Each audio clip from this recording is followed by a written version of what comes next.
সে ইমামতি করছে, তার পিছনে মানুষ নামাজ কালামা পড়ছে। আসলে একজন ইমাম যদি এরকমের ফিতনা ছড়ায়, সাধারণ মানুষ কি করবে? ইমামের পিছনে অনেক মানুষ নামাজ পড়ে, ইমাম যা বলে পিছনের মুসল্লিরা তাই মেনে নেয়। ইমাম যখন নামাজ পড়ায় সেজদা দেয়, তখন মুসল্লিরাও তার সাথে সাথে সেজদা দেয়। ইমাম যখন রুকুতে যায়, মুসল্লিরাও তার সাথে সাথে রুকুতে যায়। আর এই ইমাম কি করলো? আমার বলতেও ঘৃণা হয়। এই সমস্ত ইমামদেরকে বলবো, ইমান আনছেন তো? ইমান তিল পরিমাণ আছে তো? বলছে না যে এক শ্রেণীর ইমানকে দিয়ে জাহান্নামের আগুন উৎপাদন করা হবে। এই যে ইমানটা দেখছেন, এই ইমানটা মসজিদে একটি নারীর সাথে জেনা করছে। ভাবুন তো, একজন ইমামে যদি জেনা করে, সাধারণ মানুষ কি করবে? আজকে এই ইমানকে মাটির ভিতরে গর্ত করে গলা কামায় দাবিয়ে পাথর মারতে মারতে মারতে মারতে পৃথিবী থেকে সরিয়ে দাও। ওর তো পাথর মারতে মারতে, এটি হইলে আইন, পাথর মারতে মারতে ওকে হত্যা করতেই হবে। এটি হইলে ইসলামিক আইন। যদি ওকে হত্যা না করা হয়, তবে ন্যায় বিচার তো হবে না। এরকমে তো অনেক মানুষ জিনায় লিপ্ত হয়ে যাবে। একটা বিচার করুন না। তারেক রহমানকে বলবো, একটা বিচার করুন, বাংলার জমিনে একটা বিচার করুন। মানুষ বুঝে যাক যে না, বাংলার জমিনে বিচার হয়েছে।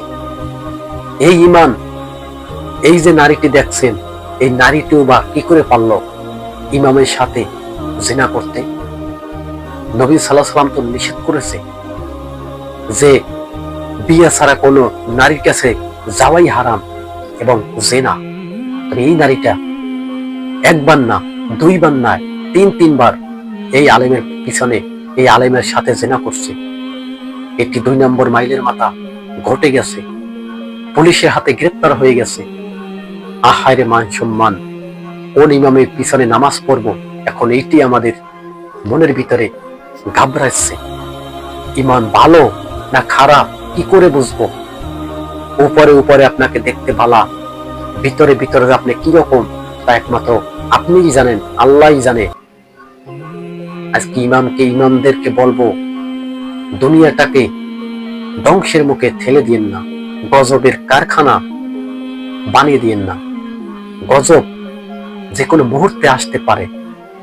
আজকে ইমাম হয়ে যদি এরকমের কাজ করতে পারে, সাধারণ মানুষ কি করবে? এইটি হইলে জাতির প্রশ্ন। আমি কিন্তু সব ইমামের কথা বলছি না, সব ইমানের কথা বলছি না যে সব ইমামে এরকমের ঘটনা ঘটাইছে, না। আমাকে কেউ দোষ পেন না, কিন্তু চ্যানেলটা তারপরও সাবস্ক্রাইব করে রাখবেন।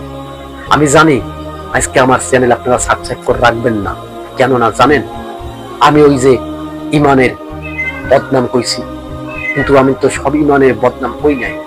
আমি বলছি কোন ইমামের কথা বলছি, যে ইমাম বিয়ার পরেও জিনা করতে আছে, তারপরেও আমরা তার পিছনে নামাজ কালাম পড়তে আছে।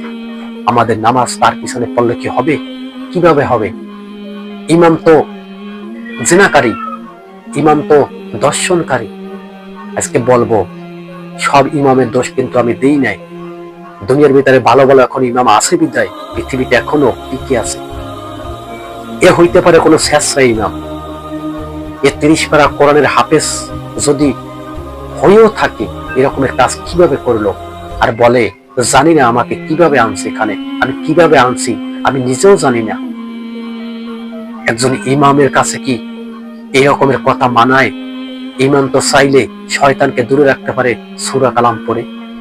এই ইমাম শয়তানকে আশ্রয় দিয়ে দিয়েছে।